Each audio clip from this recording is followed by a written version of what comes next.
Welcome to Chillin' 101. We hope this video helps. In this video, I will show how to change a Toyota Sienna cabin air filter. First, open your glove compartment on the passenger side and remove everything inside.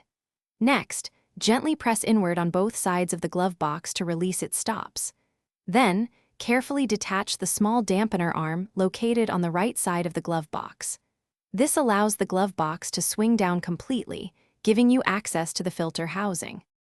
With the glove box open, you'll see the rectangular cabin air filter housing cover. There are usually two small retaining clips, one on each side, that you need to unclip. Once unclipped, gently pull the cover straight off. Now, carefully slide the old cabin air filter straight out of its slot. Pay close attention to the direction of the airflow arrow printed on the old filter. This is crucial for installing the new one correctly. Now it's time to install your new cabin air filter. Make sure the airflow arrow on the new filter is pointing in the same direction as the old one, which is typically downwards.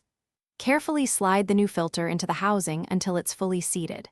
Then, place the filter housing cover back into position and firmly press the two retaining clips until they click, ensuring the cover is securely fastened. With the new filter in place, it's time to reassemble the glove box. First, reattach the small dampener arm to the right side of the glove box. Next, align the bottom hinges of the glove box and gently push it upwards. Press inward on the sides of the glove box again to allow it to snap back into its original upright position. Finally, close the glove compartment to ensure it latches properly. Thanks for watching. Consider subscribing if we helped you.